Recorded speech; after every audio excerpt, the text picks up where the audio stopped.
সাল 1867। ভারতের উত্তরপ্রদেশের এক জঙ্গলে সন্ধান পাওয়া যায় এক শিশু, বয়স তাও 6 বছর মতো হবে। দেখা যায় সে নেকড়ের সাথে ছুটছিল, তাও আবার 4 পায়ে। তাকে উদ্ধার করে তাকে পাঠানো হয় মিশনারির আশ্রমে। সেখানে তার নাম রাখা হয় দিনা শনিচর।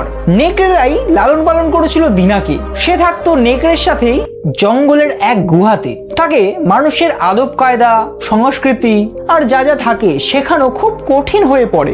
মাংস ছাড়া কিছুই খেত না দিনা।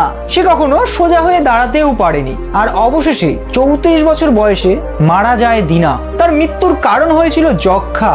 আর ঠিক তার মৃত্যুর 27 বছর পর প্রকাশিত হয় দ্য জঙ্গল বুক। অনেকেই ধারণা করেছেন এই গল্পগুলো দিনাকে নিয়েই লেখা হয়েছে। আর যদিও লেখক কখনো নিশ্চিত করেনি যে এই গল্পগুলো দিনাকে নিয়েই লেখা হয়েছে। এই গল্পে মোগলির চলাফেরা, আদব কায়দা, বসার ভঙ্গি সবকিছুই যেন দিনার সাথে অনেক মিল খায়। তাছাড়া লেখক ভারতের পরিবেশ, সংস্কৃতি আর ভারতের কুসংস্কার ফুটিয়েও তুলেছেন। ধন্যবাদ।